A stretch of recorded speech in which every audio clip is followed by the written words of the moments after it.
What's up, chat? Happy Mushoku Mondays, everybody. Welcome back to yet another trek, the Mushoku Tensei Jobless Reincarnation novel series. We are on Old Dragon's Tale Part 2 of potentially 6. We'll see. We're just going to go the pace that we want to go. I do like that there's some folks already saying last week, after I had that really bad recording, hey, just take your time. Old Dragon's Tale is one that you want to sit here and kind of enjoy, which I'm already seeing that. There's a lot of lore here to kind of chew into. We're getting some crazy stuff. I feel like I kind of rushed through last week, and that was partly because, again, I was having a bad record day.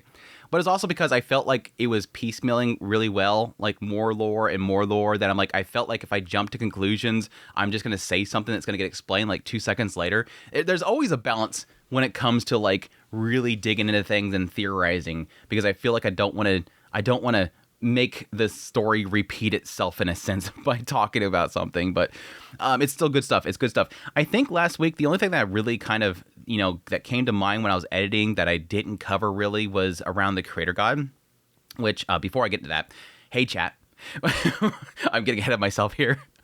Welcome to the premiere. Thank you guys so much for your support, all your kind words, all that stuff. It means a great deal to me. I also really appreciate everybody that drops by for the VOD later on. I do appreciate you guys as well. Thank you so much. You guys actually hit the like button more than the premiere people.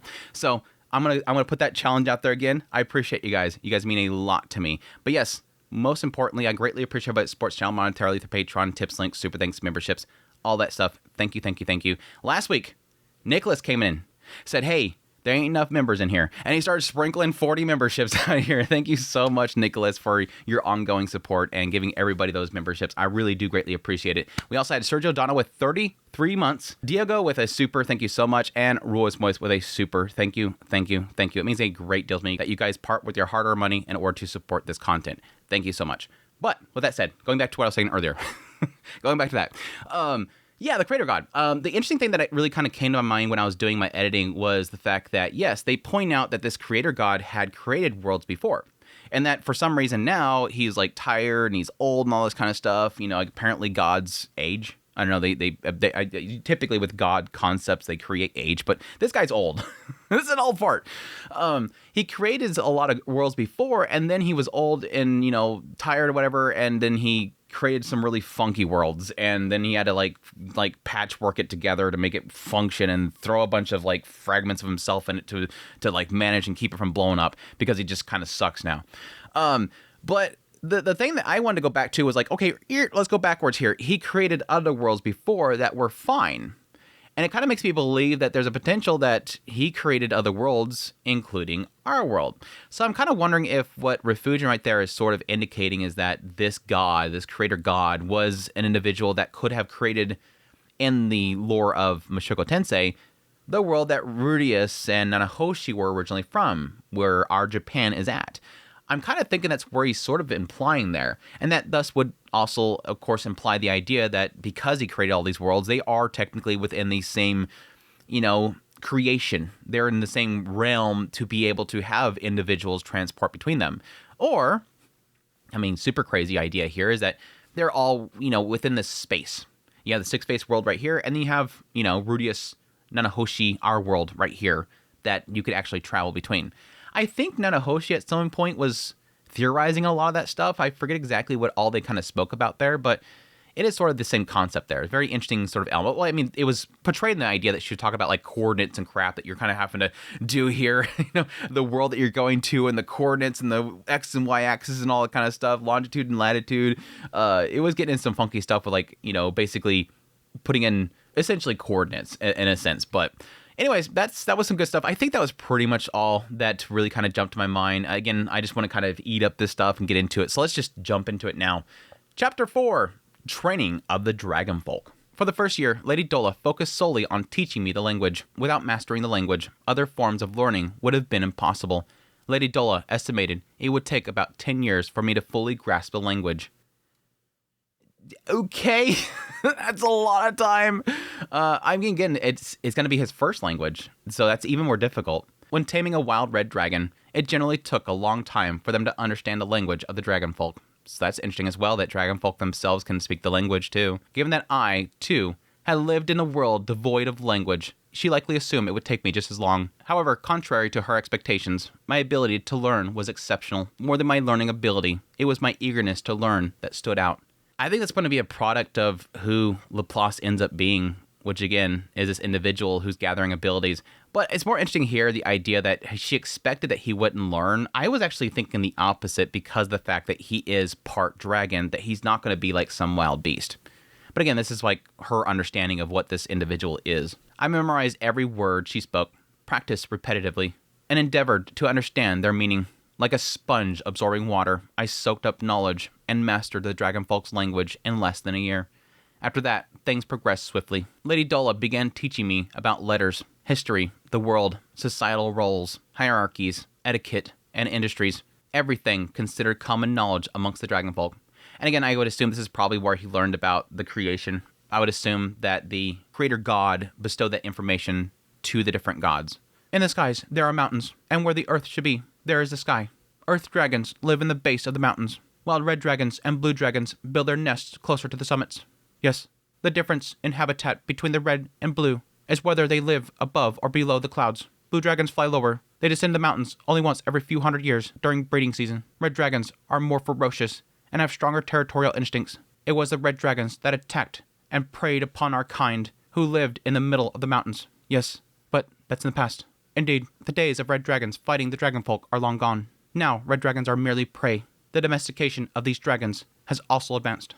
Again, that makes perfect sense to what they were saying earlier, because when they first was entering these worlds, they had no knowledge, they have no civilization, and they were just being preyed upon. Then at some point, the gods came in there and bestowed upon them knowledge, and one of the big crucial things there was how to utilize their aura, their battle aura, the dragon aura, whatever. Be able to utilize that, thus being able to literally just tackle these things and kill them. So they basically went from being the victims to basically being the hunters. And it is Lady Dola who oversees this domestication. Correct. You remember well. Any questions so far? Yes. What lies beneath the sky? Good question. Good question. Is it like a void? Is it space? It is said there is a massive black serpent that devours any fallen corpses. I've never seen it myself, though. Lady Dola always answered my questions. If there was something she didn't know or hadn't seen, she admitted it, but she always tried to explain within the limits of her knowledge. On occasion, if there was something that she didn't know, but deemed essential to teach, she would learn it herself and instruct me on it later. Under normal circumstances, Lady Dola may not have been so dedicated, but she was known as the most loyal of the 5 dragon generals. Neglecting a direct order from the Lord Dragon God was inconceivable for her. As an educator, she was unmatched. Looking back, being taught by Lady Dola was an honor in itself. Lord Dragon God must have had high hopes for me. Thanks to her, I gained comprehensive knowledge of the dragon world. Going back, what was beneath the skies? I mean, the idea here is that you have like these mountains, and then like the dragon folks are going to have to burrow into the sides of the mountains in order to live somewhere without falling. And beneath it is the question mark, and he's asking this. He says, I don't know, but they said there's this black serpent that will consume anything. That goes back to my theory and the idea of this being space. Like, it's literally, there's no floor beneath them. They fall directly straight down into space. And I can see them seeing that as a serpent. If somebody got a glimpse of something very far down there, it could be the black sky. It could be a void. Blackness, nothing, space, whatever, no light. And they just call it a serpent. What kind of knowledge, you ask? Well, there's so much, it's hard to explain all at once. First, the current location. The biggest mountain at the center of the dragon world was named Dragon Roar Mountain. Huh? You say it's the same name as the mountain we live on? Well, of course. It's because I named it after that mountain after all. Interesting. But let's leave that aside for now. Carved into the center of the Dragon Roar Mountain was a town called Chaos. Chaos Breaker, question mark? Chaos Breaker? It served as the capital of the dragonfolk. It was the most populous, as all clans lived there. It hosted numerous vital facilities, Lord Dragon God's mansion, administrative offices, postal services, libraries, research labs, stables, food storages, and the dragon warrior bases. Of course, the dragonfolk didn't only reside on Dragon War Mountain. There was 122 towns around the world, each home to different dragonfolk clan. Compared to Chaos on Dragon Roar Mountain, these other towns were mere small settlements. However, in the dragon world, which was teeming with dangerous dragons, the concept of small settlements didn't exist. Each settlement maintained enough military power to annihilate a red dragon's nest. However, they'd be wiped out by a red dragon's full assault. I guess that makes sense to me. I mean, actually, it's actually more surprising because they kind of implied the idea that they gotten stronger through their lessons, again, adapting to using their aura and whatnot. To still imply the fact that they could still be taken out by the red dragons is still interesting. And that could be around the idea that, yes, in a flock, in a group, things change. I mean, that's what we've kind of heard in the original series, is like, it gets into the idea that when you have a straggler, sure, a really good team of people can take them down. Because they're a straggler, they can't fly or whatever, they're on the ground, whatnot. But, going to the mountains and seeing a big old flock of them, don't even. Don't even. You're dead. You're dead. It's like only Orsted was the only case where it was like, yeah, it was implying that he didn't have a problem. He's going to cruise up there, whatever. That doesn't sound like a myth to you? It doesn't seem all that different from the towns of today, from what you hear?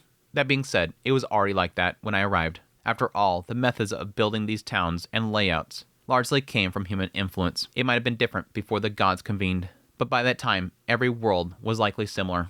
But let's set that aside for now.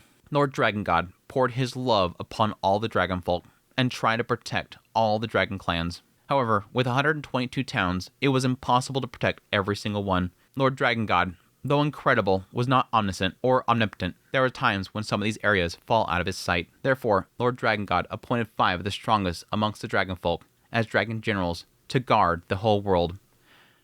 Interesting. Finally getting a reason, or at least an explanation, as to why the dragon generals were originally created. I mean, makes sense. If you're going to have some sort of military setup or whatever, you're going to have the strongest of the strongs. But at least giving it some sort of lore reason. The idea there is a lot of these individuals, a lot of towns. He can't be everywhere at once. And apparently he's going to other worlds. And apparently he's cruising over to other worlds and snatching up people, snatching up his waifu, snatching up his kiddo. He needs some people to keep an eye on things while he's gone. These were 5 dragon generals. Sislard, the dragon general of the Holy Dragon Clan. Maxwell, the dragon general of the Dark Dragon Clan. Chaos, the dragon general of the Mad Dragon Clan. Got a mention of Chaos, ? I will admit, I'm being very hesitant as to jump into conclusion with names like Dola. I'm being very hesitant to really jump on names just because I don't know how much time is spanning here. I mean, we get a sense of how early this is in the time where all the worlds existed, but we don't have a sense of how much time things were flourishing until things went down. So I don't know how many generations are going to happen here, who exactly is going to be set here. And yeah, to be honest, there's a lot of names that I'm already kind of forgetting at this point that were existing at the same time. So I don't want to jump too much on names quite yet. Even though I keep saying Chaos, I keep seeing Dola. I mean, for example, we're hearing the Dragon God, but we know that's not Orsted. Again, there's titles, there's names, there's lineages, there's family names, etc. Chaos, the Dragon General of the Steel Dragon Clan. Dola, the Dragon General of the Armored Dragon Clan. Although, I do have to admit, though, after I finish this, I kind of want to make a family tree, or at least see if there is a family tree already made for a lot of this stuff. In place of the busy Lord Dragon God, they protected the dragon folk. The 5 dragon generals pledged absolute loyalty to Lord Dragon God, who in turn entrusted them with crucial tasks. Even now, when the dragon folk's numbers have grown and their protection is less needed, this structure remained unchanged. That's true too. As they grow bigger, as they grow stronger, there's going to be less of a necessity for, this structure that he built, because the common folk are going to be able to master their arts and whatnot. You're going to have more of a military structure too. In fact, the bond between them has deepened over time. Lady Dola was said to be the most loyal of the 5 dragon generals, and she took pride in this reputation. She wished for all dragon clans, including her own, to share her level of loyalty. There was no particular reason. It was just her personal preference. She simply believed it to be only proper. If Lord Dragon God saved your life, then you should dedicate your entire being to serving him without reserve. Hence, she taught me the same. At every opportunity, she instilled this belief. Yes, Lady Dola, I will give my all to Lord Dragon God. Naturally, I agreed wholeheartedly. Yeah. Basically took him, not only did he save his life, like they're mentioning, he saved him from a darkness. He was in a dark, dark place at the time. Naturally, I agreed wholeheartedly. Her teaching methods might have bordered on indoctrination, but I intended to follow her guidance from the beginning. After all, I still remember the loneliness that I felt in the demon world. Yep, right there. The despair of facing death, and the day I was saved from it. You are the most promising student I've ever had. Lady Dola was satisfied seeing my overflowing loyalty, which is kind of like one of those sad realities, and I think we kind of got a sense of that. where it was like this perspective that Laplace was this evil being, but then we finally got to see how Laplace was like really dedicated and that somebody else tricked everybody. When Lady Dola repeatedly emphasized something this strongly, most people would eventually get upset and say, I get it. You don't have to repeat it so many times. Of course, it's not as if they disregarded Lord Dragon God. Every member of the Dragon Folk revered Lord Dragon God as a deity and swore loyalty to him.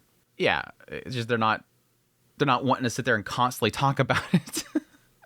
They respect that. They just don't want to sit there and constantly be sleeping, and breathing his name. However, according to Lady Dola, the very moment that someone says, stop repeating it, it shows a lack of loyalty. After all, if you're truly loyal, then you should be able to express it with your words at any time, no matter the situation. Just like me. Oh, and around that time, I also learned about Lady Lunaria.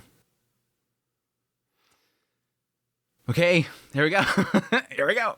The biggest massive question mark that I had about the first part. I want to know more about Lady Lunaria. Lady Lunaria is the wife of Lord Dragon God. I've heard she's the daughter of a god from another world called the human god. Yep, that was my assumption. Though I don't know all the details. Lady Lunaria was a woman brought by Lord Dragon God. It must have been about 1,000 years ago. For Lady Dola and the others, that wasn't too long ago. One day, Lord Dragon God suddenly brought Lady Lunaria along and declared that she would be his wife. Why Lord Dragon God chose someone from another race and not from the Dragon Folk remained a mystery. He never explained it. Naturally, some were displeased. Yeah, that's the interesting thing there, is that he suddenly showed up with specifically this individual. And it doesn't seem like he's, so far, it doesn't seem like socially he's like all there. Like he doesn't know the customs of humans and whatnot, based on the fact that she had to correct him on how to handle a child. She had to stop him and say, no, a father's supposed to do this. You have to give him a name. That's what a father does. And he's like, oh, well, okay, let me give him a name. You got a name? Good. Is that what we do? All right, I'm going back to fighting things. Like, it doesn't give a sense that there's like a fathery individual. So like the social norms, human nature norms isn't quite there. So for him to kind of go to another world and just snatch up this Lunaria, I doubt she's like madly in love with him. It seems like she's dedicated and being a wife, but it doesn't seem like there's like romance here. It doesn't seem like there's a romance going on between the two of them. So it kind of makes me wonder if there was some sort of agreement that was made instead between two individuals, between specifically the dragon god and the human god. Because again, it's technically the human god's daughter. So the human god's like, okay, here, have my daughter to make some sort of connection between the two sides. That's the question mark that I kind of have. That the human god and the dragon god wanted to make a bond between the two of them. The human god foreseen something and wanted to create some sort of establishment between the two of them, sort of like a royalty would do between two different nations, giving out a princess in order to create a bond for neutrality. Something like that. Or as a favor thing for the future, potentially seeing a strength in it. There's a need for this later on, that this child will create something needed for the future. Of course, my assumption already right now is that this is going to be Orsted, that this child could be Orsted. The child could, I mean, not just Orsted. I mean, I don't want it to be, but it could be the man god. I doubt that's going to be the case, but I'm assuming it's going to be Orsted. Again, it's all depending on how much time span we have here. I mean, because we still haven't even heard that this child has been born. We're going like long spans of time here. We're not on no like 9-month, period of, pregnancy here. We're just like, when is this child coming out? What is it? He's been here for a while. When is this child coming out? So it could be Orsted. It could be something else. But we'll see. But again, I'm more kind of curious as to what was the agreement here? Why is she with him? Could it be an idea that she's seen him love at first sight? He protected her, something stupid like that. Romance, doki dokis. Or is there like an agreement aspect here? Anyways, I think I got lost in talk there. They wondered why he didn't choose from amongst them. There were plenty of women within the dragon folk who were suitable for Lord Dragon God. Even Lady Dola could have been one of them. Yet Lady Dola didn't object to not being chosen. She said, that's okay. I eventually can be with him too. He likes harems. I'm joking. She said this. Lord Dragon God must have had a profound reason. He always considers the dragon folks when making decisions, even if we can't understand it. It's surely for the future of the dragon folk. It's not for us to question. Again, that's my question mark. Is it for a reason? Is it for a benefit? Is it for a power? Does that sound like blind faith to you? If so, it's because you don't know the extent of her loyalty. Let's get back to Lady Lunaria. Yes, please. Of course, the resentment towards Lady Lunaria within the dragonfolk was something of the past. It's said that the dissatisfaction subsided about 100 years after she arrived. Lady Lunaria was a benevolent, goddess-like figure. Strangely enough, talking to her would fill anyone with kindness. It felt as though all could be forgiven. It seems that anyone who spoke to her would accept her as Lord Dragon God's wife. I too, like Lady Lunaria, for reasons beyond loyalty. I never forgot how, a year ago, she stood up for me and protected me. She genuinely welcomed me. It might have been because of Lord Dragon God's orders. And though she spoke little, she didn't resent me and took care of me. It didn't seem like it. It didn't really give the impression that she was like, I mean, she was there and she was comforting him and everything, but it kept emphasizing the idea that she's like some noble girl that never does anything. And precisely because it was her home, I decided not only to be loyal to Lord Dragon God, but to protect the flock and this mansion where the flock lived. I could never say it aloud, nor would it be appropriate, but she was like a mother to me. I mean, I think that was sort of the gist that I got when he first arrived, that he was a child of theirs. And so I continued to absorb knowledge about the dragon world. By the time about 5 years had passed, there was hardly anything I didn't know. Although, since I hadn't seen much with my own eyes, I couldn't claim I truly knew everything. It's time to get out. Time to get out of there. It's time to get out there and adventure. Once I had learned the language and gained enough knowledge, Lady Dola began taking me outside. So we're done talking about Lady Lunaria. We're going to put a pin in it. Put a pin in it again. Just that over here. Put on the chart over here. The bustling town, with many members of the dragonfolk flying around, thrilled me. I had always dreamed of stepping into such a town. Since my days in the demon world, the wide spaces, numerous houses, lively shops, and plazas where events were held, everything was so fresh. However, the dragonfolk members passing by never welcomed me. They frowned at my ominous hair and kept their distance. Yet they never showed hostility, surround me, or try to drive me out of the town. The fact that I was a child brought by Lord Dragon God was already well known. But more importantly, Lady Dola was carrying me. Upon seeing Lady Dola, they all clenched their fists and crossed their arms over their chests. So he hasn't learned how to fly yet? He hasn't learned how to fly yet? He had wings. Yes, he had wings. Interesting. I wouldn't have been driven out. Knowing this, I felt a strong urge to explore. What were those large buildings? What was over there? I had knowledge from recent teachings, but there was still so much I hadn't actually seen.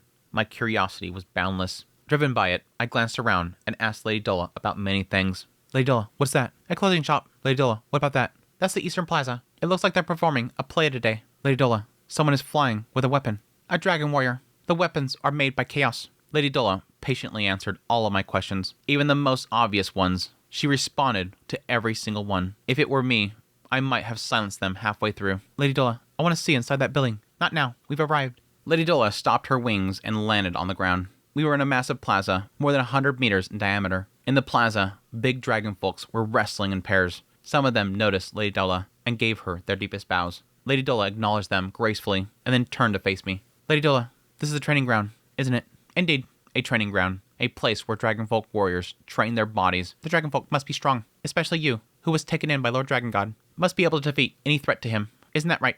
Yes, good answer. Then you know what you must do here.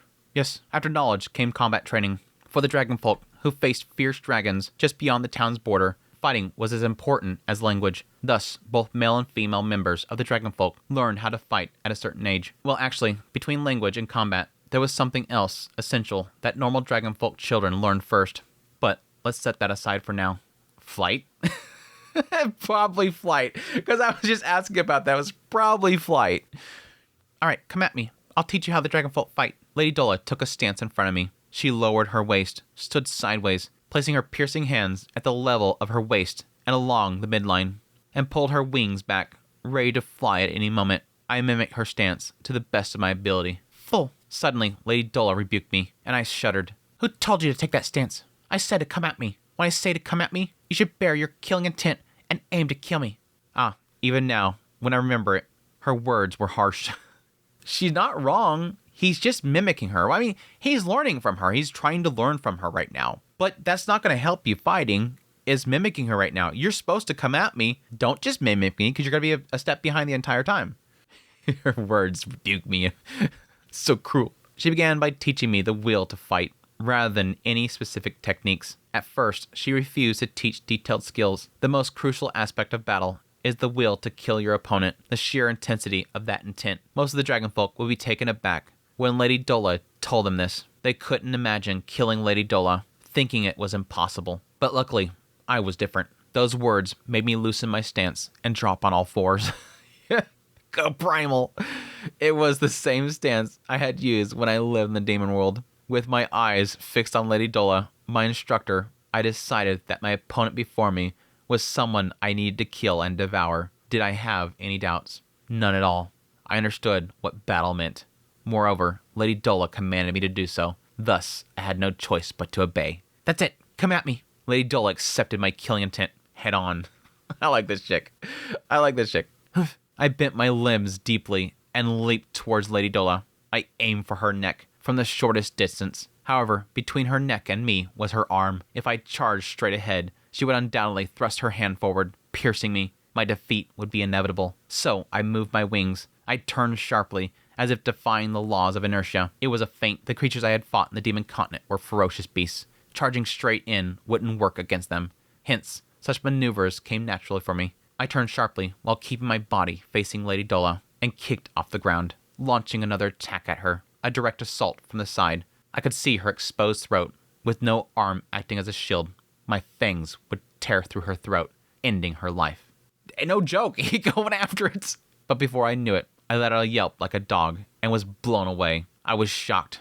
I rolled on the ground, quickly got up, but felt intense pain in my shoulder. Looking down, I saw a hole in my shoulder, red blood oozing out, and Lady Dola was still in her stance, aiming at me. She was facing me directly, even though I should have gotten around her. I was confused by the pain in my shoulder, unable to comprehend what had happened. Lady Dola then shouted at me. What's wrong? Is that all you got? Move, or I'll kill you. I bared my teeth. I didn't know what had happened, but the fight wasn't over yet. Suddenly, I felt a shock and was blown backwards. When I raised my head, after rolling on the ground, Lady Dola was standing where I had been. The moment I realized this, the sand at her feet swirled upwards. Lady Dola had moved at a godlike speed and knocked me back. To be honest, at this point, I realized I had no chance of winning. Flight! Flight! Take flight! Yet, I didn't let my fighting spirit wane and got into a stance on all fours. I had to be the one to strike. I steadied my breath and attacked silently. No battle cry. I had always been alone, with no habit of intimidating my opponent. I simply attacked in silence, aiming to kill my opponent and eat them. That was my only trait. Yeah! But Lady Dola was about to crush even that one trait of mine. She was facing me. Without lowering her guard, she aimed her hand at me. She did nothing. At least, that's not how it appeared to me. But the reality was different. Lady Dola had reacted to my movements. She didn't fall for my feint. She used her wings to change direction in an instant, piercing me with her hand. So this is where Orsted learns the donut from. This is where Orsted learns the donut from. What's wrong? Come on. Keep coming until you die, or I'll kill you. As she spewed insults, Lady Dola continued her attacks. Each time I stood up, one of my limbs would get gouged, blood spurting out. Come on. The scales of the dragonfolk grow stronger the more they're stripped away. You may not have scales, but it's the same for you. Harden yourself. I didn't give up. Every time I was pierced or blown away, I stood up and faced Lady Dola. Why did I do that? Because Lady Dola told me to. I was simply following my instructor's orders. The combat training continued until I passed out. So she's just trying to beat into him the idea of not hesitating, not succumbing to pain. Just keep pushing through the pain, never flinching. Keep pushing your body. I learned something new after a few days of training. That day, as usual, I was beaten up and lost consciousness. Is he gonna learn about Battle Aura, maybe? Or Dragon Aura? Normally, I'd wake up in my room at Lord Dragon God's mansion. Hey, wake up! But that day, I woke up in a slightly different place. From today on, after combat training, you'll do something else until nightfall. It wasn't the circular training ground covered in sand, nor my room with just a bed. It was a gentle slope. The slope had several platforms, like launch pads, where much smaller children than me were running up and leaping off, fluttering their wings, only to fall to the ground. They were falling from about a height of 4 to 5 meters, but they were dragonfolk. Despite sustaining scrapes, they quickly got up and climbed the slope again. Where's this? The flight training ground. When Lady Dola said that, several children ran up to her. Lady Dola, Dragon General Dola, I admire you. Please teach me how to fly. Who's that weird hair guy? The children approached Lady Dola and saluted her with crossed fists in the utmost respect. One child pointed at me without saluting, but Lady Dola paid no mind. It's a common occurrence amongst children. Yeah, they don't understand. I mean, if the parents are stupid and don't understand, the children are going to be stupid and not understand. But at least the children have the excuse that they're uninformed. Today, I came to train this one who can't fly. I don't have time to teach you all how to fly, but flying is fundamental to dragonfolk. You must master it. It is for the sake of Lord Dragon God. That guy still can't fly? How lame. He's bigger than me. I managed to fly to the yellow line today. I reached the blue line. Fools, do not mock others. Yes, ma'am. Yes. Lady Dola dismissed the children and led me to the summit. La Paz, where are we? Tell me. The flight training ground. It's a place where dragonfolk children train to fly. Indeed, it was one of the many training facilities on Dragon Roar Mountain, specifically for flight training. It didn't have an official name, but the children called it the Flight Plaza. The dragonfolk have long lifespans, but only reproduce once every few hundred years. Therefore, the number of children was never large. This scarcity made the education of children a priority for the dragonfolk. Yeah, I can see, I mean, they've mentioned this before, this idea that they don't really reproduce often. I think they mentioned it at some point. But that makes sense to sort of like the lack of children as well, and the ability for them to be wiped out very quickly. Because you have less often, you have children coming into the population. I mean, we're seeing that literally across the globe right now. There's a lack of more children coming into the fix. But the problem that we have in our world is that you have a lack of people having children, plus you have the fact that people don't live for thousands of years. With the dragonfolk, they're having less children, plus they live longer. Yes, they're around longer to produce the children, but when an attack comes in to wipe out those children, you have less chance that the population overall is going to survive an attack, basically. If you have a population of thousands of people and half of them are children, you could knock out a quarter of the population and you're not really kind of putting a dent into that. But if you have 100 people, it's more easy to take out that, 50%. Qualified instructors dedicated themselves fully to teaching. However, there were no teachers at this flight training ground. This is because learning to fly takes time. The children spent 100 years repeatedly crashing until they eventually took to the skies. 100 years. Longer than, even the longest living humans live. They just spend just trying to learn how to fly. What a flex. What a damn flex right there. Their kids just learn how to fly during that time.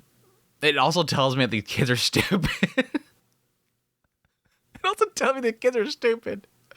These kids are stupid. It takes them that long.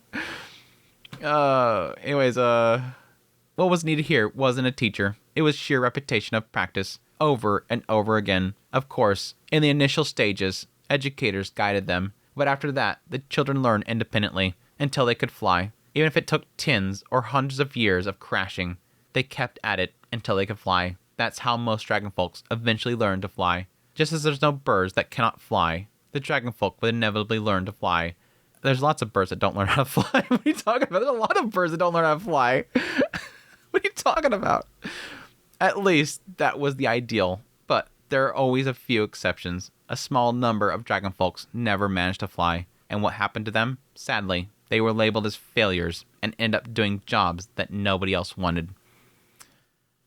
Can see that. The children knew this, so they were desperate, and those who couldn't fly were mercilessly looked down upon, even though, in the end, they were all served under Lord Dragon God.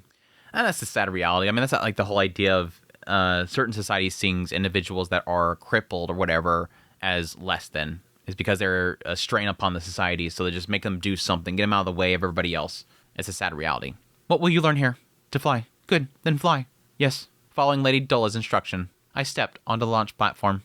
Below spread the plaza and the town of dragonfolk. It didn't seem that high from below, but from above, it was quite tall. I spread my wings, flexing the muscles in my back to change their range of motion. Then, bending my knees, I leapt up without hesitation, flapping my wings twice, thrice. I aimed upwards, but I quickly lost momentum and spiraled downwards. I managed to twist in mid-air and land on all fours, acting as if nothing had happened. I returned to the platform. I repeated the jumps and falls several times. Unlike the other children, I landed well and didn't get hurt. My experiences from the dragon world had paid off. However, in the demon world, I had never flown. I didn't even know that flying was possible. I mean, that's the interesting thing there, because that's what birds do.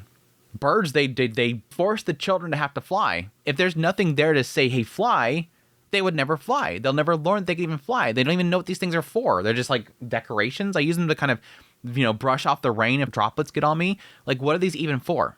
He never had a reason to use them. Never had something to tell him, get up there and use these. Wow, this is a thing that you can do with these things? I'm surprised that was not something that really kind of jumped to his mind when he went to this place initially. Yes, he was like, crap, where am I? I'm way up in the air. What the hell is this? But it was never like a thing of, wait, how's he doing that? Can I do that? His things look like mine. You would think that he'd question that. That's why I couldn't fly. Wait, after several failed attempts, Lady Dola stopped me. Do you know how to fly? I shook my head. Then Lady Dola patiently explained. Infuse your wings with dragon aura to create a force field. Manipulate the force field to stay aloft and use the wind to glide. Understand? Wait, does he know? Does he know how to use a dragon aura? I don't think I've explained that he knows that yet. Even with her straightforward explanation, it wasn't something I could grasp easily. Perhaps this is why teachers aren't needed for flight training. The wings of the dragonfolk aren't like those of a bird. While they are organs for flying, they didn't rely on wind to lift off. They generated an anti-gravity force field that allowed them to fly. Of course, once airborne, they must deal with air resistance, tilting their wings to convert the wind into lift and glide. Interesting. Yeah, it kind of implies the idea that you're literally just using, he said it, you're using an anti-gravity force field. It's infusing the wings themselves with dragon aura to create a force field. Yeah, this isn't like these wings are physically like a bird's just pushing the air, which makes sense. I mean, you have these individuals that are a human body with these little dragon wings like just expanding out. It wouldn't work. It wouldn't logically work, technically. Because why does it work for a bird? Because birds are extremely light. That's why it works for birds. That's why a lot of big birds can't really fly, because it's too much weight for these wings. They're just like decorations. A chicken can't fly because they're too fat. So it makes sense right here. These wings, I mean, depending on how big they are, I would imagine they're that big. These wings aren't going to be that big. We're not talking about what would probably have to be the size of a bus that they would have to be in order to lift a human body. So it makes sense that the logic here is going to be, no, you're producing an aura, and the aura is creating this anti-gravity field. It's magic. It's a magic system here, even if it is later on being used to steer and whatnot. However, Dragonfolk's flight primarily depends on the force field. The lift is just an extra aid. By the way, the wings of the red dragon and blue dragons function similarly. Interesting. I don't think we've ever mentioned that before either. I mean, they talked about dragons using gravity magic, and that may have been what they were actually talking about there, was specifically how they use it for flying, not particularly like just throw rocks at people or something. I understand. Okay, apparently he does know about the whole dragon aura. I replied, it wasn't that I couldn't channel dragon aura into my wings. In the demon world, although I never flew, I did engage in aerial combat using my wings. Flying, however, was a different matter. It's different to explain in words, but that's exactly why it took Dragonfolk children 100 years of practice. Good, if you understand, repeat until you can fly. Yes, I'll be back. With those words, Lady Dola took off, leaving me behind. Her flight was exemplary and elegant. Her wing movements were efficient. Her ascent smooth and swift. The children tried to follow her, but failed to keep up and fell. After watching her leave, I returned to the platform. Thus, the days of lessons in theory, combat, and flight continued. The theory and combat lessons were going well. There's not much to say about the theory lessons. In combat, initially, I would just charge in and get beaten, but gradually I learned tactics and stances. Through daily sparring with Lady Dola, my basic combat skills steadily improved. However, flight remained a challenge. After combat training, from afternoon until night, I kept jumping and falling. Every night, Lady Dola would return to see if I had learned to fly. Upon hearing I still couldn't fly, she would mutter, "I see," and carry me back to the mansion. Lady Dola never intervened, although she declared that she wouldn't go easy on me. She had nothing to say about flight training. The Dragonfolk learned to fly alone through repeated practice. The emphasis here is making me believe that it's going to come to a point where he's not going to learn how to fly. I have a feeling that they're going to imply that he never learns to fly. And again, that could be partly the fact that he's not 100% a dragonfolk. Now, demon folk fly. Atolfe flies. It's not as if demon folk can't fly, but I'm kind of wondering if there's going to be an aspect of it, him being a crossbreed of the two, that he never learns to fly, because it never really specified that Atolfe is not, using some sort of gravity magic on her wings. She could just be physically flying with her wings. It could be a battle aura, completely different use of the battle aura unlike the dragon folk that are using, the dragon aura with anti-gravity. I'm kind of curious because it seems like it's putting a lot of emphasis on this idea of this and that the potential that he could fail to meet this expectation. We'll see. The dragon folk learned to fly alone through repeated practice. That was common knowledge. Of course, I didn't complain. In silence, I climbed the jumping platform 10 more times than the other children and fell 10 times more. I assumed that he was going to be in like hundreds of times more because, again, he's not like getting scraped up and bruised. He's just like, boop, okay, go back up there. Boop, okay, go back there. While I continued to fall, some of the many children managed to grasp the knack of generating force fields from their wings. A few figured out how to control their posture in midair. One even learned to fly. I started feeling a bit anxious too. After all, I had been given the best teacher, Lady Dola, yet I hadn't achieved any results. To be honest, I already knew and could manage both the knack of generating force fields and controlling posture, but that was only when my feet were on the ground. With my feet planted firmly on the ground, I could move at a speed surpassing even that of a beast of the demon world. I could easily outmaneuver them. Even back then, I could handle most dragon warriors without breaking a sweat. However, those habits were likely hindering my ability to fly. Walking on the ground and flying in the air are fundamentally different. Yeah, I was about to say, you're talking about essentially probably utilizing the momentum of your feet, pushing yourself around.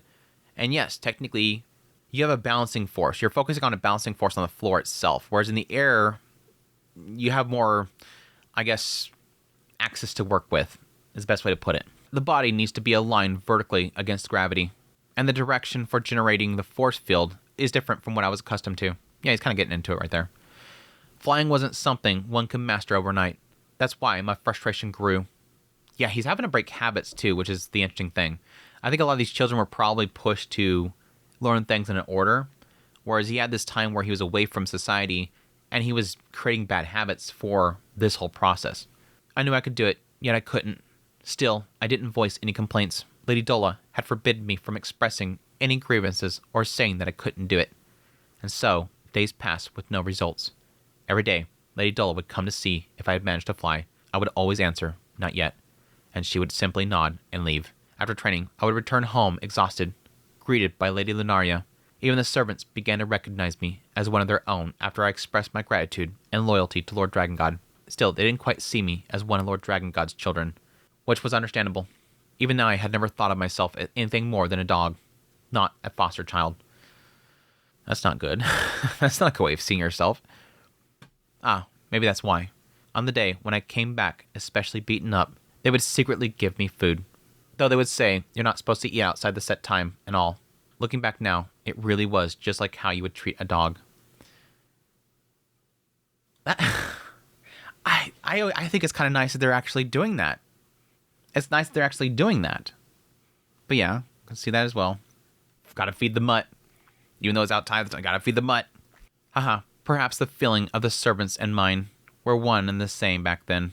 Looking back, those are fond memories. I mean, at least, it's a bad way of seeing yourself, but at least he's seeing a positive in it.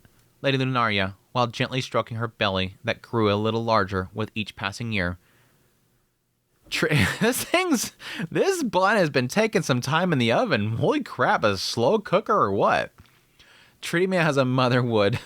Though, whether dude, I mean, that could be an element of the dragon folk too. I mean, it could be an element of being a demigod as well, but I kind of wonder if it's a dragon folk thing, and that's why they don't really have children often, is because it takes so long for the child to kind of, mature and be ready.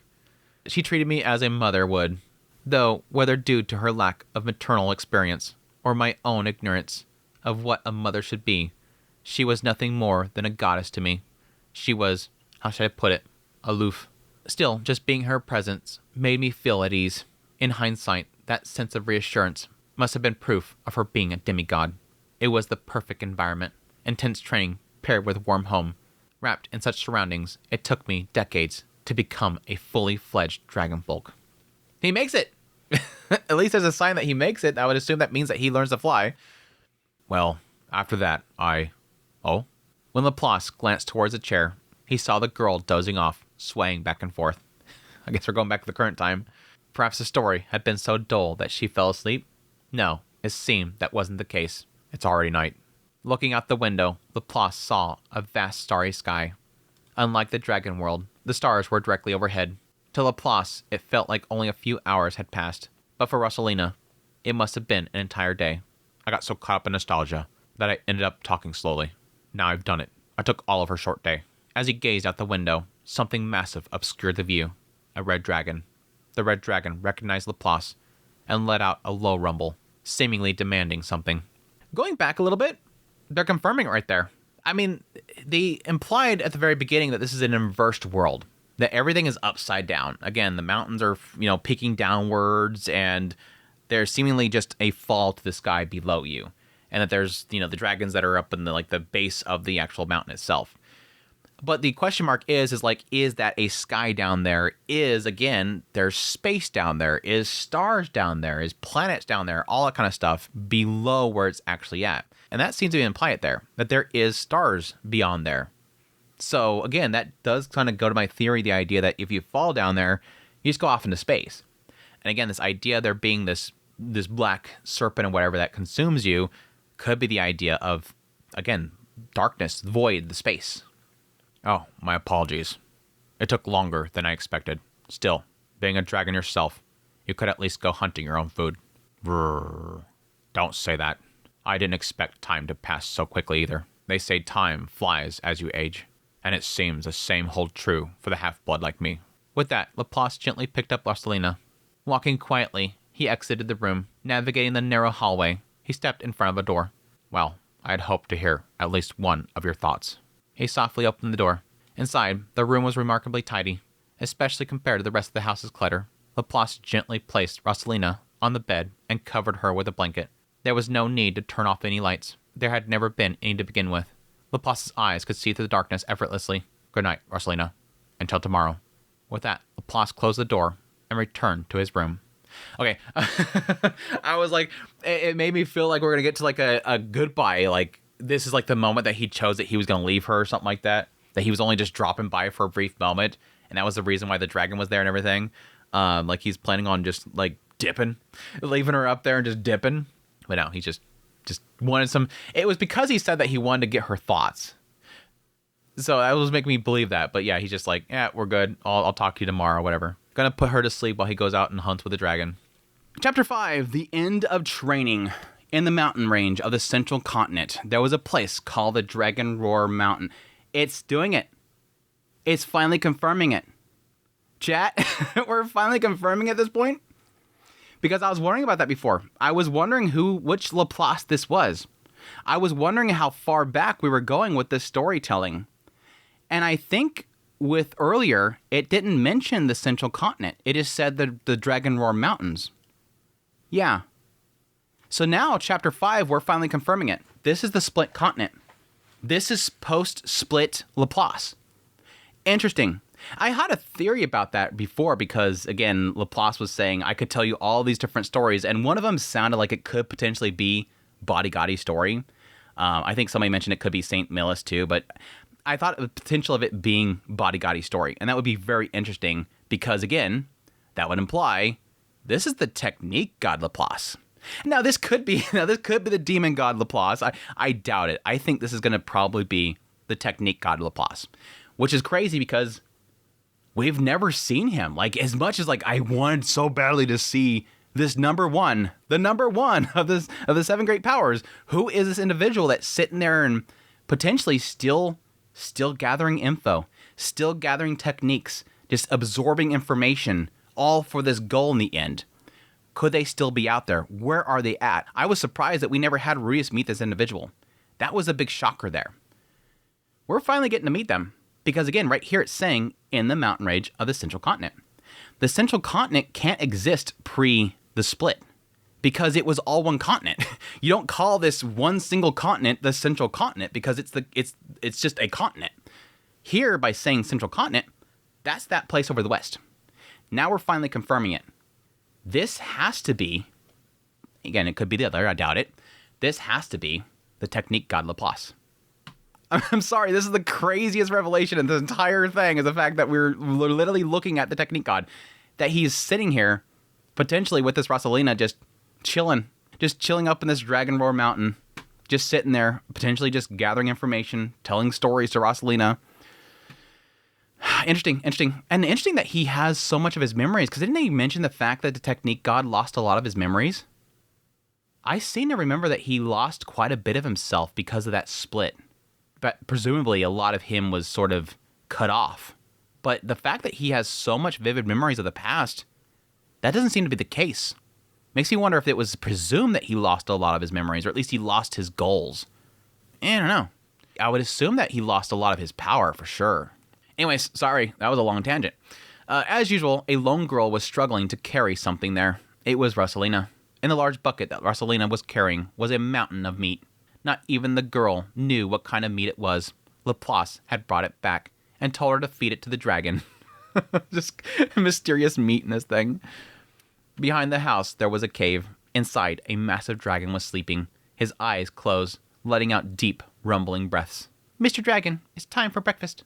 When Rosalina called out loudly, the dragon slowly opened his eyes. Then, with a big yawn, he buried his head inside the bucket placed before him and began nibbling on the meat inside. Although nibbling was an understatement, as each bite was equivalent to Rosalina's entire meal. I'm surprised not more. Rosalina watched for a while, but eventually grew bored and began thrusting her hands forward with a whoosh. "Mr. Dragon, listen to this. I learned how dragon folks fight from the master. They fight like this. You position yourself like this, circle around like this, and then you strike with a thrust, like this, and then with a punch, like this. Take that. Take this." With that, Rosalina started tapping the dragon's massive claws with her tiny hands as he ate, all while moving in awkward, clumsy steps that could hardly be called graceful. "And then you make donuts. You make a donut like this." The dragon, seemingly unaffected, ignored her completely. However, perhaps annoyed by the tiny creature pestering him, or maybe wanting to play along just a bit, he lightly moved the tip of his claw. It was a huge dragon.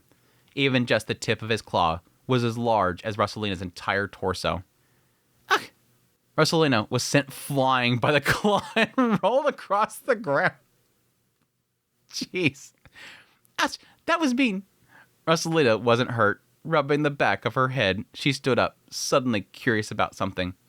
"Mr. Dragon, you're bigger than the other dragons, aren't you?" Rosalina has seen red dragons before. In fact, she saw them regularly. High up in Dragon Roar Mountain were nests of red dragons, and one could spot them simply by looking up at the sky.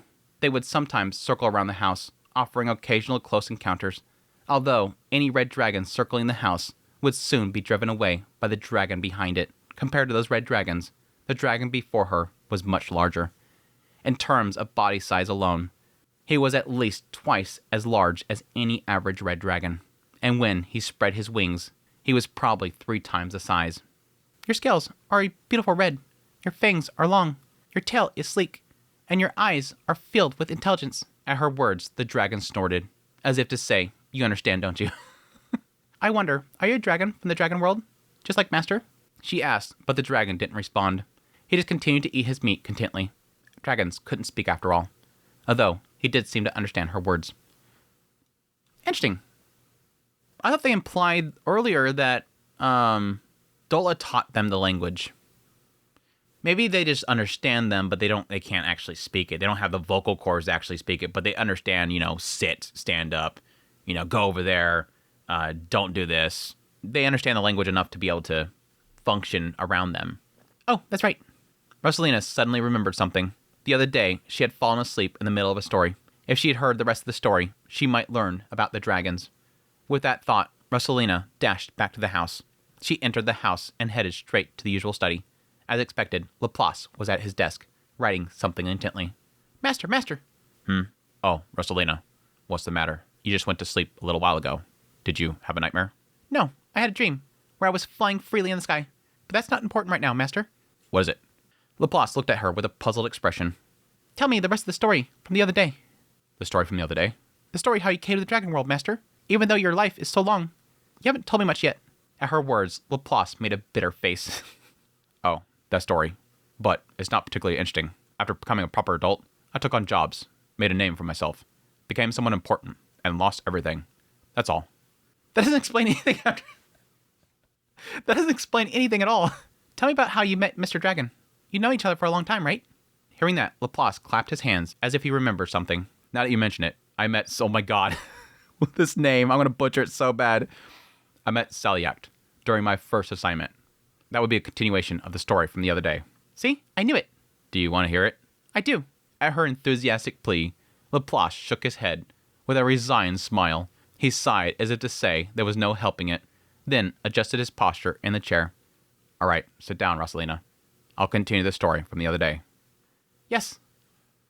I'm starting to, again, to the fact that we now know that this is potentially, again, Technique God Laplace, I now kind of want to know why he's with Rosalina. Like, who is she? Why is she so important that he's taking care of her? I mean, it could be like a Nanahoshi thing. Like, they just come across some abandoned girl and they're like, oh, I'll just take care of you now, I guess. Who knows? Now then, where should I start? Perhaps it's easy to begin from the day my training period ended. Yes, let's start there. And so, Laplace began to recount the story, a tale from the distant age of myths. Having been taken in by the Lord Dragon God, my education had begun, and decades had passed. Days filled only with training in academics, combat, and flight. Day after day, nothing changed. The only change was that Lady Lunaria's belly had grown slightly larger. On that day, I was flying around above the training grounds. As usual, I was practicing my flight, though the way I flew was clearly different from the other dragonfolk. I think I said that earlier. I don't remember at this point. That was my curiosity, was that he's going to do it a different way. He's going to have to do it a different way. Though the way I flew was clearly different from the other dragonfolk. Dragonfolks typically flew by lying flat. They first generate a field to float in the air, then catch the wind and create lift, gliding through the sky. When changing direction or regaining altitude, they generated the field again. It's the most effective way to fly. But at the time, I was flying while standing upright, perpendicular to the ground, and I would repeatedly make sudden accelerations, stops, and turns, completely ignoring the laws of inertia. Why do you have to stand out so much? People are going to just notice you even more. Oh gosh. For anyone familiar with how dragonfolks fly, it would have been a sight hard to believe. Indeed, on the slope of the training facility, there were many who looked up at me. It wasn't just children. There was also dragonfolk warriors with bodies twice larger than mine. Some of them weren't just watching. A few tried to imitate me, lost control of their movements, ended up falling. I didn't pay it any mind. Even those that know how to fly are trying to mimic him now. I was wholly focused, repeatedly practicing the necessary flight trajectories. A steep ascent, a sharp turn at a right angle from the climb, zigzagging sharp turns, abrupt stops, hovering, rapid accelerations from a hover, steep descents, and then an abrupt stop, returning to the steep ascent at the start. It was a kind of routine. The way I was flying was highly unstable and consumed a lot of dragon aura. Almost everyone who tried to mimic my flight failed. Interesting. I wonder if this is going to lead to him having a potentially higher mana pool. Is the fact that he's doing this. He's forcing himself to learn something in an odd way, and it's using a lot of energy. Because again, you have to use mana to supply your aura. And if he's having to use much more aura than usual, it's going to force his body to learn and develop his mana pool, ? But again, his mana pool could just be based on his birth from the very beginning. Almost everyone who tried to mimic my flight failed. From the perspective of the dragonfolk's flying techniques, it was extremely inefficient. However, it had its advantages. This method of flying, which hardly relied on lift, allowed for sharp turns in mid-air. After Lord Dragon God, the one reputed to having the highest flight performance was Maxwell of the 5 Dragon Generals. But my method of making sharp turns in mid-air clearly had smaller turning radiuses than his. This gave a significant advantage in aerial combat. That's why people are trying it. They're saying it, they want to try it because of that. It gives them an advantage. As I continued to fly like that, someone from the slope suddenly took off towards me. A woman of the dragonfolk, with particularly large wings and silver-white scales. Yes, it was Lady Dola. Lady Dola soared towards me with an artistic, smooth ascent and attack without warning. It wasn't unusual. Lady Dola occasionally attacked me like this to teach me aerial combat. Lady Dola's flight speed was fast. Unlike me, she didn't deviate from the conventional flying methods of the dragonfolk, but her speed and flight techniques far surpassed mine. She ascended at a tremendous speed, performed tight turns repeatedly, and she caught up with me as I tried to escape with sharp turns. Normally, she would have gotten behind me at that point. However, my flying style had another advantage. I could continue flying while facing my opponent head on. That's a key thing there too, because yeah, they're usually like this, flying to the sky with their head straight forward or whatever. He's like this. Oh gosh. Standing upright. Here we come, Laplace. Yes. With Lady Dola's shout and my reply, the aerial combat began. The fundamentals of Dragonfolk combat style consisted of 3 elements. Claw technique, where the sharp claws of the hands are enveloped in dragon aura to slice the opponent to pieces. Fang technique, where the clenched fist covered in dragon aura strikes the enemy, piercing them. Wing technique, where wings enveloped in dragon aura allow for rapid acceleration, deceleration, and positional changes. Using wing technique to get behind the opponent, claw technique to weaken them, and fang technique to deliver a fatal blow, training your claws, fangs, and wings, and hardening your body. This is the Dragonfolk's foundational teaching, known as the Claw, Fang, Wing Doctrine. The Claw, Fang, Wing Doctrine. We've only seen one of them. We've only seen Orsted do the one. Just the donut. Which one's the donut? The donut one has to be the Fang one. Because again, the Fang is supposed to... I thought it could be the Claw one, but that's for like slicing. The Fang one seems to be where you're actually dealing the fatal blow. Anyways. But again, Orsted don't have the wings. Orsted don't have the wings that we know of. He could be hiding them. Of course, I had mastered the basics. I was particularly skilled at Fang technique. My Fang technique was so destructive that even Lady Dola deemed it deadly. On the other hand, Lady Dola excelled in claw technique. She never clenched her fist. So adept was she in claw technique that it was said that she never fought without using them. Lady Dola kept circling, aiming her claws at my wings. In response, I continued my flying style, repeatedly ascending and descending, aiming to counter with my fangs. With my claws, fangs, and wings all imbued with dragon aura, I kept a close watch for any opening in Lady Dola's defense. Okay, again, that's kind of confirming it there that he does know how to use the dragon aura. Again, I was kind of wondering if he potentially could not do that, and he had to find some other way. No matter how formidable Lady Dola was, if she attacked carelessly, she would fall prey to my fangs. Thus, Lady Dola couldn't launch a full-on assault and had to rely on claw techniques to gradually wear me down. What's that? You think I was strong enough to go toe-to-toe with the 5 dragon generals back then? No, it was just training. If Lady Dola had gone all out, it would have been over in an instant. Even though she was holding back, she used advanced techniques with the intent of defeating me. The battle was one-sided. Lady Dola's attacks, which flashed like lightning during our exchanges, bypassed my defenses and pierced my body. My claws and fangs were blocked or deflected, unable to even touch Lady Dola's skin. There was a vast gap in strength between us. I barely managed to fend off Lady Dola's fierce attacks, making sure not to take a fatal blow. I could withstand 1 or 2 of her attacks, but after 5 or 6 attacks, protecting my wings became impossible. As my strength waned, hits became more frequent, and falling was just a matter of time. In fact, that's usually how I lost. But I wasn't always without a plan. I constantly thought and tried various strategies. That day, too, when cornered, I took a gamble. I flapped my wings and tried to escape upwards. Naturally, Lady Dola pursued. As she silently chased me, I felt an unfamiliar intensity in her demeanor. She must have thought I was fleeing. Turning one's back and running away wasn't something she had taught me. Lady Dola closed in rapidly. With my back turned, she could clearly see my wings, my weakest point, exposed. One strike and my wings would be ripped through, and I would fall. If that happened, a lecture from Lady Dola awaited me. But it didn't turn out that way. Just as Lady Dola was about to catch up, I suddenly reversed direction at the peak and attacked her instead. Lady Dola ascending, me descending. The speed difference was immense, and for just an instant, the abrupt change in relative speed caused Lady Dola to misjudge her aim. I swung my claw as I passed Lady Dola's back. I felt the impact of my hand, but at the same time, I felt heat near the base of my wing. I lost control and spiraled down towards the slope. The battle was over. I lay on the slope, looking up. Lady Dola was flying in arcs in the sky. It's customary amongst the dragonfolk for the victor of a mock battle to circle in the air a few times. I wondered how Lady Dola would view my tactic of showing her my back. She might scold me, but I was ready to accept it. After all, it was a shallow tactic, and I lost because of it. That's what I thought. But when Lady Dola came down, she wasn't angry. But your sudden retreat was surprising. Your final move was impressive. Lady Dola spoke with a satisfied smile, though blood trickled from her forehead. Got it.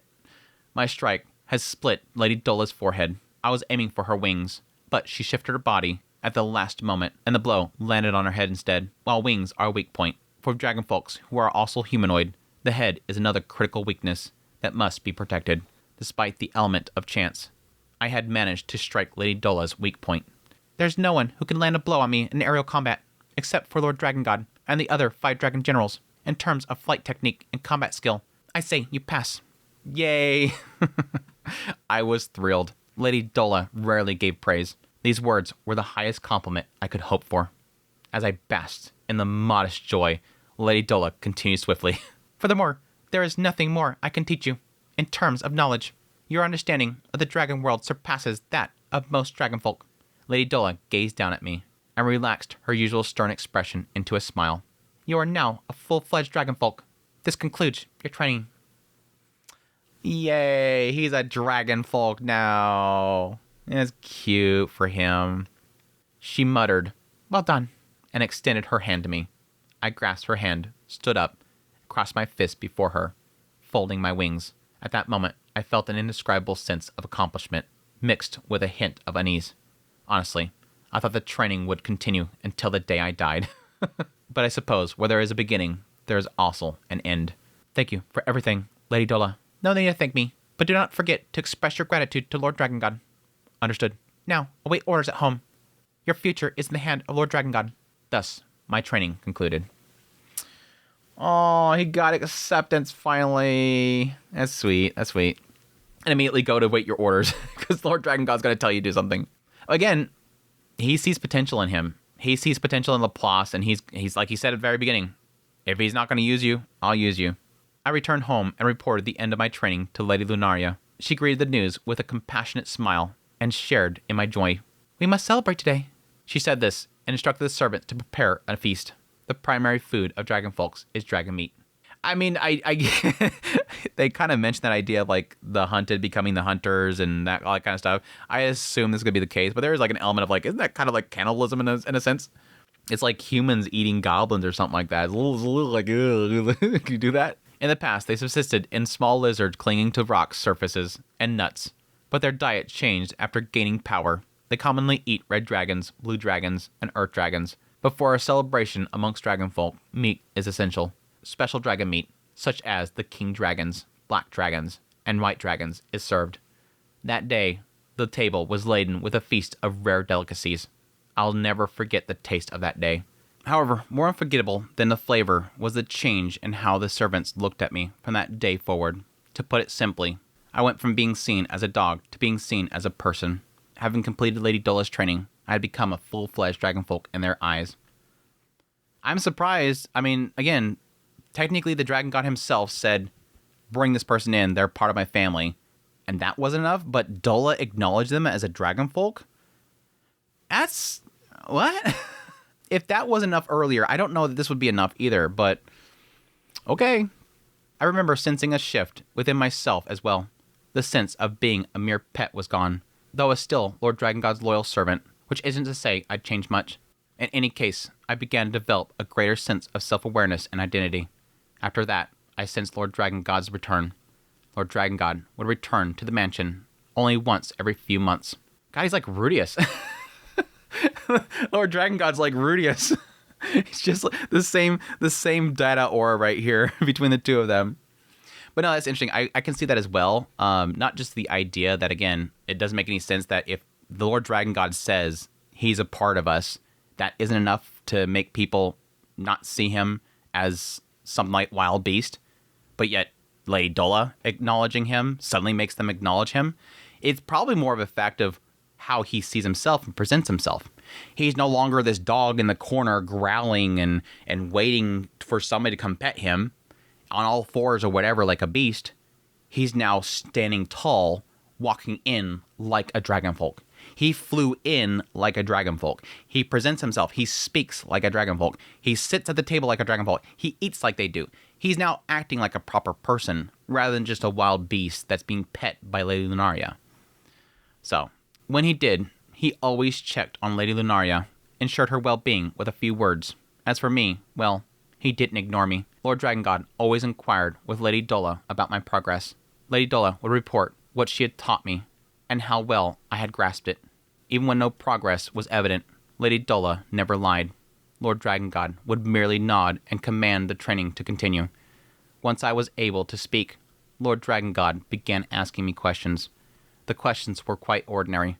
What I had done that day, what I had desired, what I had learned. I answered honestly. There was no reason to lie.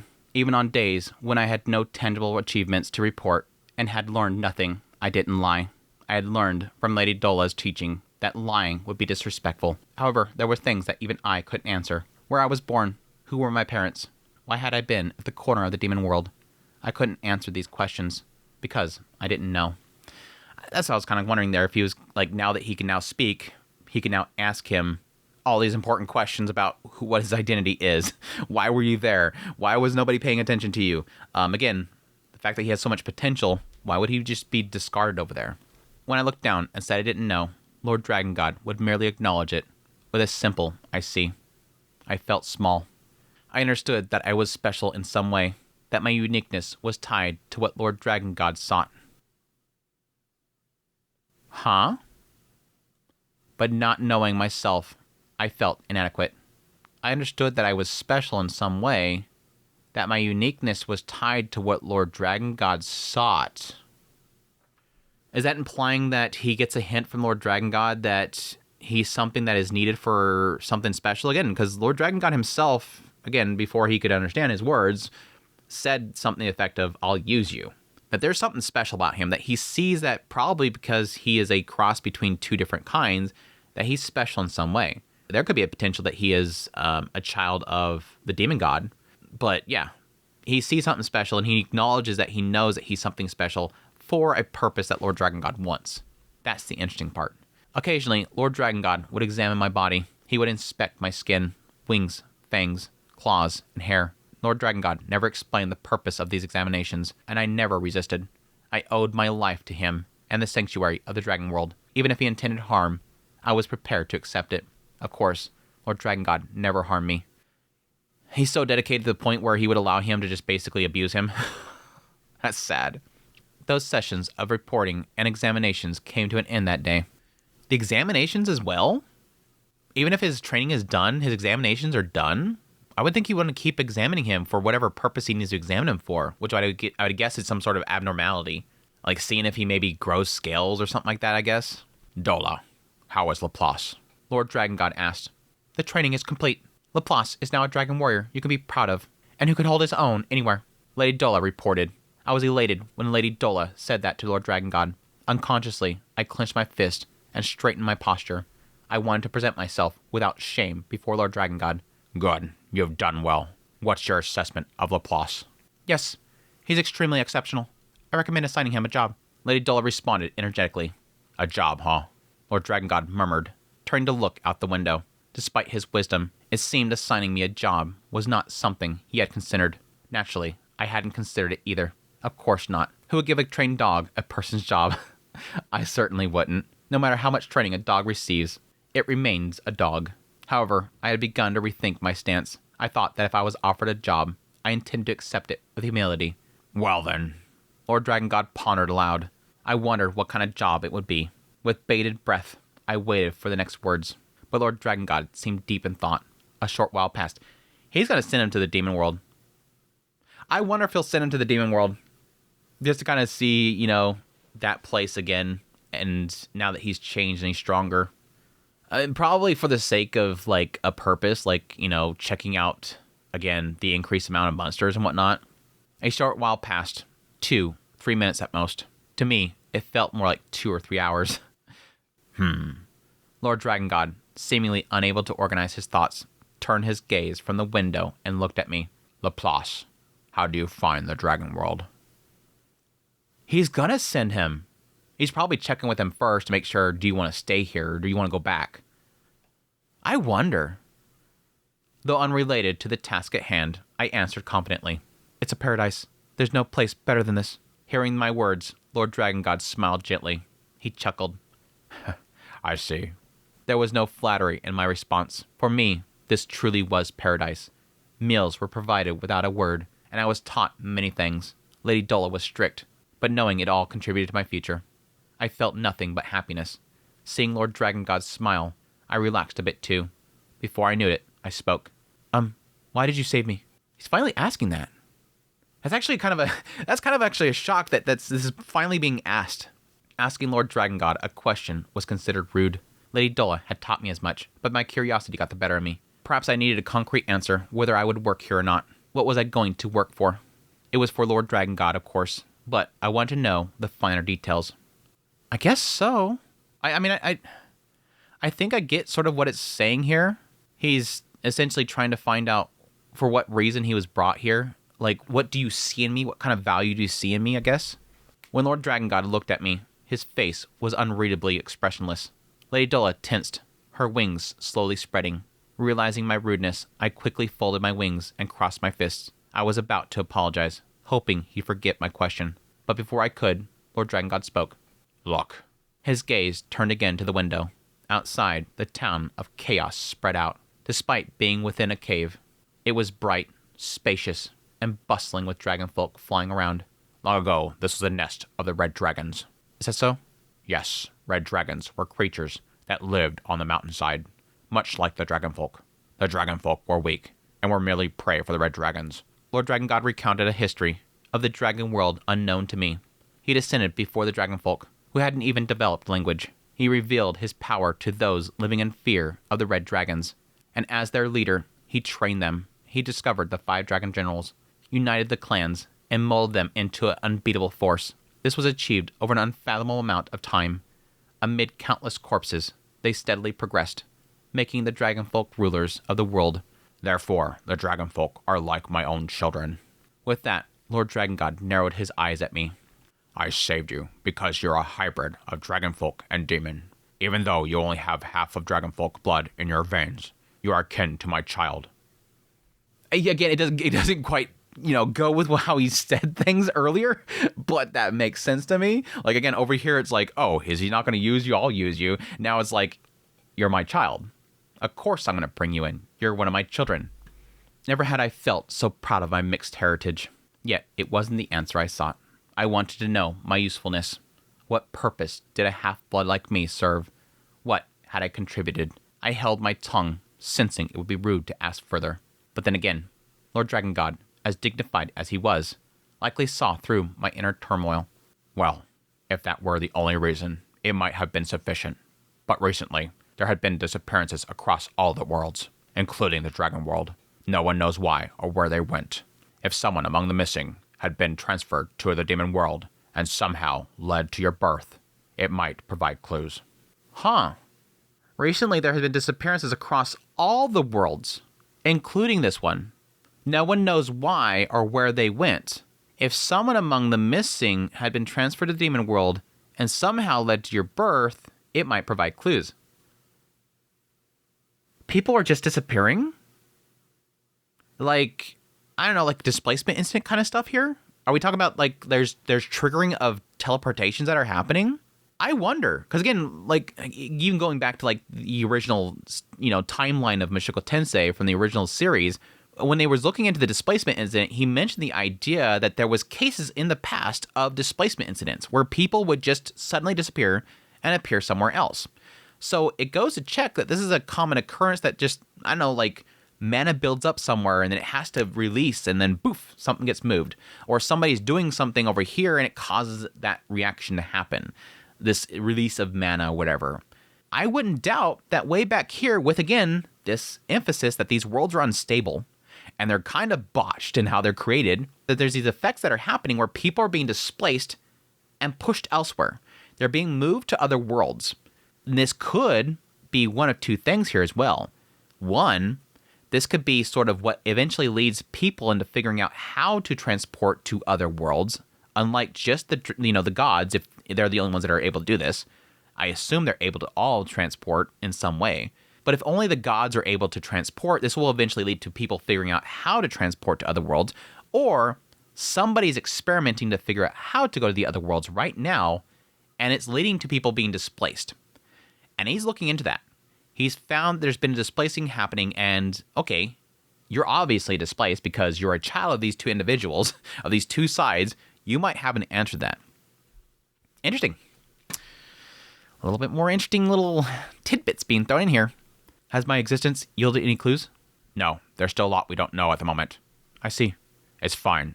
I didn't have high expectations anyways. Lord Dragon God continued, seemingly gaining interest in the topic. Second, I'm trying to improve the deteriorating relations with the demons. For thousands of years, they've harbored animosity towards the dragon folks in one way or another. There's even rumors saying that the dragon god seeks to annihilate the demons, as unfounded as they might be. Huh. Again, this pushes that whole idea that these sides are communicating. These sides are actually communicating, and right here they're saying they're not doing good. Their relations are not doing good. They don't like each other. They look at each other wrong. And again, that they might be actually going from side to side on a regular basis. That there is some sort of, again, transportation that is happening here between the sides with not just the gods, but the folks themselves. And again, it could be that they have to be sanctioned to go. Like, you have to go through these channels. You have to get with the gods themselves and go with them or something like that. Raising you, a hybrid of demon and dragon folk blood, could serve as proof that these rumors are false and just a misunderstanding. And again, that was what I was thinking might have been with the case with Lunaria, that they were purposely arranged for the sake of creating a bond between the two of them. And he could have possibly been looking at possibly doing the same thing with the demons, but now he has a child that could obviously serve as that. Would it really serve as proof? Having been persecuted in the demon world, I couldn't see it that way. If anything, I fear I might be a hindrance.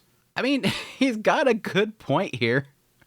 They seen him as something that was not their kind and wanted to get rid of it, but I guess that's to the case of, essentially, again, the idea of wedding off somebody into another family of another region or whatever.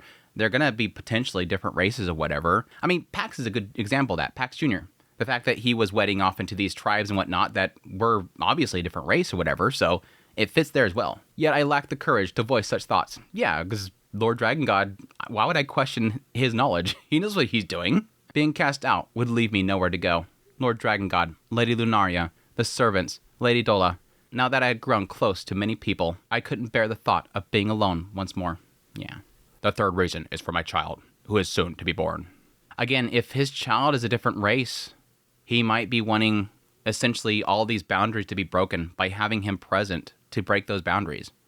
Question mark? Lord Dragon God then turned to face me. No, more precisely, he looked beyond me, towards where Lady Lunaria likely was. My wife, Lunaria, is of the human race. Hence, our child will be a mix of human and dragon folk. Yep. And God, apparently. And God, apparently. As I mentioned earlier, anyone with dragon folk blood is like my child. The dragon folk worship me as a god and pledges their loyalty to me. I nodded at his words. From the prominent Lady Dola to Lunarian's servants, from the dragon warriors at the training grounds to the children at the training facility, no one despised Lord Dragon God. Everyone revered and respected him. However, a child born from a human might be viewed as different. Yeah. There's a note here about how they refer to the child of Lunaria. When the Dragon God or Lunaria, or even Laplace in this chapter refer to the child or son, they use the term Miko. This is different than the blessed child kind of Miko. This would technically be honorable child, but it is used as a term in Christianity to refer to a son of God, which, I mean, that makes sense. This isn't just any kid. This isn't just a child. We're not talking about just anybody's child here. We're talking about a son of a god, the dragon god, which, yes, everybody here worships the dragon god. So why wouldn't it be seen as something higher? But yes, going back to here, yes, this technically checks to what I was saying, that he's going to want to break down those barriers. He wants a crossbreed in this presence of these people so they can learn. You got to deal with people that are not going to be exactly you. You're going to have people here that are not going to be full-blood dragon folk. Get over it. And I like how he's going out of his way right here to really kind of break those boundaries. And again, I think it is triggered by the fact that he has some sort of bond with Lunaria and wants to make this happen. But again, it goes further than that because he sees a conflict happening between these sides. Everything fits to him needing this boy. I recalled the looks I received when venturing outside, those peculiar gazes. Even the dragon folk were not exempt from this. While it no longer bothered me, a newborn child might be affected. This is crazy because I'm going to ask this to chat. Chat, if you look throughout the entirety of the Mushoku Tensei series, what would you say is the most predominant message that Refugin seems to be wanting to get across? I'll give you guys a second. You read from chapter 1 of volume 1 all the way to the end of volume 26, maybe even getting a little bit of redundancy, especially redundancy. What is the message that seems to pop out so often? Yeah, you have like adultery, you got, the nastier sides of human beings, perversion, that kind of stuff. How I think perversion is definitely a strong one. How perverted a mind can be and how it's hard to break from that perversion, even when you want to break away from it because you don't want to be seen as something bad again or whatever. But the message I see, like, literally, it's in every volume, I think. I would probably guess, if I looked at every single volume, I would probably find an instance in there with it. Refugin loves talking about racism. He loves showing you the side effects of racism. And yes, it's great to have it such a predominant message because a lot of the people that Rudius is involved with are of different races. From the get-go, after the displacement incident, what do we bring up? From the get-go, Sylphie. Sylphie was treated horribly because of the color of her hair, because of her race, because there's something in her blood that people don't like. The Superds. After that, you got a little bit into Roxy herself and how, yes, her color of her hair can be a little bit greenish or whatever in certain lights. And yes, she's a demon. Already getting to racism there. Then you go right after that, you go right into Rajerd. They get transported. Rajerd, again, seen horribly by his own people. And again, that's a lot to do with the fact of, crimes of the war and all that kind of stuff happening and people hating them that reason. But again, it goes back to the idea of the Superds. It's a race thing. Even to this day, it's a race thing.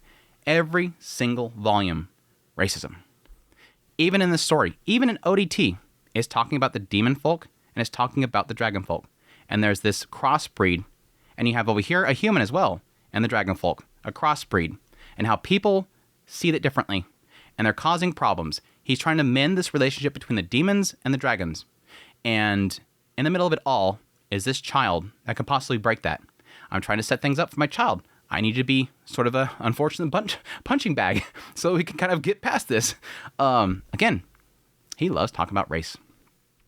And amongst everything that people hate his writing for, how much people despise Refugin and Mushoku Tensei, and they just want to just condense it down to something easily to dismiss it by.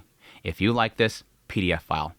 They don't want you to like this thing because for some reason, they just like getting little brownie points online by saying something's bad and evil, and if you touch it, you're a bad person. Look at me, I'm a good person because I told you you're a bad person. They can't acknowledge the good in it, and damn if that isn't the good stuff that he has in it.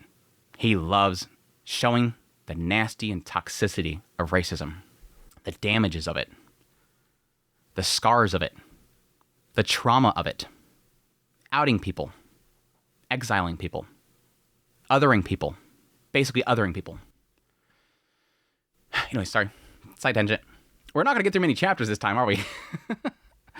I recall the looks I received venturing outside, those peculiar gazes. Even the dragonfolk were not exempt from this. While it no longer bothered me, a newborn child might be affected. Thus, I wish to acclimate them, through you, by adopting you, a hybrid with demon blood. The dragonfolk might grow accustomed to it.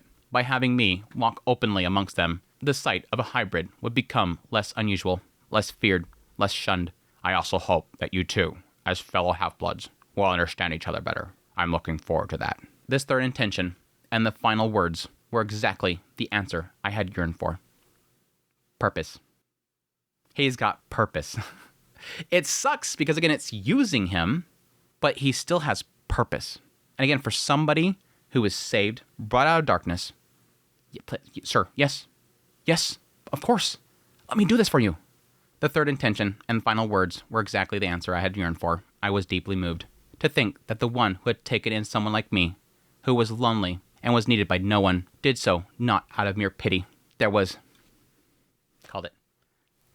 purpose behind it. More than that, the God before me had expectations for me. He believed I could become an understanding companion for his child. Nothing made me happier. Damn, Rudius, you're getting outplayed. You're getting outplayed, Rudius. Lord Dragon God's a better than Papa than you. Sorry. All of my reasons are calculated and selfish. Are you disappointed? No, quite the opposite. I've made up my mind. I must become someone who could be of service to Lord Dragon God's child. To ensure that the half-blood child can live without any hardship, I must do my utmost. Though it's only been a few decades since I started living in the Dragonfolk Society, A few decades and this child still... This bun has been in the oven for a few decades now. I feel bad for the Lunaria. I feel bad. Like, I already feel bad for ladies that are pregnant and what they have to go through in order to bear a child. But like that, ladies, you ladies going through 9 months of this stuff. This lady going through several decades of it. Holy crap, dude! It's still in there. It's still cooking. That bun has been in that oven for way too long. Though it's been a few decades since I started living in the Dragonfolk Society, there's still so much I don't understand. However, I mean, it could be that she's born. There's not talking about it being present. Though there's still so much I don't understand. However, I realize that if I become useless and was looked down upon by the Dragonfolk, the same could happen to this child, who is also half-blood. Gonna have to start making some accomplishments. I think he's gonna start having to making some accomplishments. He's gonna have to start doing some deeds. I need to learn from Lady Dola, gain strength, and produce results. Yep, that is what I must do. I will surely be of assistance to you, Lord Dragon God. I shall look forward to it. In that moment, my feelings of gratitude towards Lord Dragon God took on a clear form. I knew now exactly what I had to do. I became determined to try even harder. Of course, I had always tried my best in my own way up until now. But from this day forward, something clearly changed. You have a goal? Yeah. Having a clear goal within myself, I no longer felt lost. Rather than just doing something aimlessly, knowing this is why I'm doing it gives direction and diversity to the way one puts in effort and devises strategies. Now, Dola. Yes, Lady Dola, who had been silent in the corner of the room throughout the conversation, responded promptly. She wasn't silent. She was spreading her wings, getting ready to fight you. As for Laplace's work, do you have any suggestions? In my humble opinion, it would be best to make him one of my subordinates. She wants him. That's some good creds there, man. If she wants you at her side, you impressed her. Isn't that just because you want him? What? Is talent? I'm guessing talent. No, absolutely not. I merely believe that if such a noble purpose exists, my place is relatively... Looking back on this exchange now, it makes me chuckle a bit. Even the great Lord Dragon God seemed to be at a loss of what to do with my work, while Lady Dola, having her selfish desires seen through, was uncharacteristically flustered. Are they hinting that there's a little bit of a comedy happening between the two of these individuals? However, Lord Dragon God is the father of all dragonfolk, including Lady Dola. Thus, he was willing to indulge her whims to some extent. See, that's implying to me that Dola wants him, because she couldn't have Lord Dragon God. She wants her son. It's not really his son, though. I don't know. It seems weird. But again, I think she'll do anything to get his attention, to get Lord Dragon God's attention, even at this point. Very well. If you insist that much, so be it. Thank you very much. And so, I became one of Lady Dola's subordinates. Have I mentioned Lady Dola's work before? It was dragon taming. I was wondering when we get to the actual, opening of this story. Again, we took a little bit of break, and then we came back, and she's like, hey, tell me how you met this dragon. And it's like, we're talking about all this stuff, and then finally, oh yeah, by the way, Dola tames the dragons. And that's how we're going to meet it. And that's chapter 5. My gosh, I cannot believe we've only gone through 2 chapters. It's just a lot more to talk about this time. Holy crap, just a lot more to talk about. It was actually a really good recording, but even still, a long recording. So I'm expecting this to be a really juicy Mushoku Monday. So again, like I said before, I'm not going to push this. We're going to stop it right there, and we'll continue next week. But I appreciate you guys' support. Thank you guys for joining me on this journey again through ODT. I know that a lot of people were wanting this for a long time, and it's exciting to finally get into it. And we're getting some juicy lore. Again, I think the biggest WTF moment of this entire Mushoku Monday was, again, just that one phrase there, Central Continent. I'm like, we're talking about the split Laplace here. Unless that's an oopsie. I doubt that's a oopsie. I don't think that Lucius would make that kind of a mistake there, but that's a big one. That's a biggie. But to finally get that little reveal there about, again, finally seeing this specific individual, not, again, the dragon demon god, Laplace, that mixture, but the split one after that big cataclysmic split. That's a big WTF moment there. Again, of course, getting a little bit more into Lunaria, which, again, was one of the biggest question marks that I had from last Mushoku Monday. Getting a little bit more into her. I don't quite have everything I need quite yet. I don't have quite everything I need quite yet, but again, that's going to be the big question mark going forward, because again, what Laplace said, specifically what he said, And the idea that once I found about her origins, I didn't grow to hate her, which implies that something is going to happen that she's involved with that is going to cause a conflict for him. And again, it's got to be around the man god. I can't see it being anything but around the man god specifically, but we'll see. But anyways, cool stuff. Cool little insight into the dragon folks, get into how they fly and all that kind of stuff. Just good juicy lore stuff that I'm eating up. A little bit more character this time around too, I think, which is great. Getting actual character, because I mentioned that before, that one of the things about ODT was going to be, okay, yeah, cool, juicy lore and world building, but is there characters? I love my characters. We're getting a little bit more in here. I guess kind of a little bit of funny little moment here at the very end there that kind of, humanizes these characters a bit more, but I think getting more into Laplace himself, that sense of loneliness, now having purpose, now having a reason for wanting to do things is really huge. So anyways, yeah, Fest, thank you guys so much for dropping by. Thank you guys for your support, all your kind words, all that stuff. Thank you. And yes, before I forget, greatly appreciate it. Support channel monetarily through Patreon, tips, links, super thanks, memberships, all that stuff. You guys are absolutely amazing. I cannot express that enough, but I was going to look for it. I was going to look for the book. Until the next Mushoku Monday, y'all take care.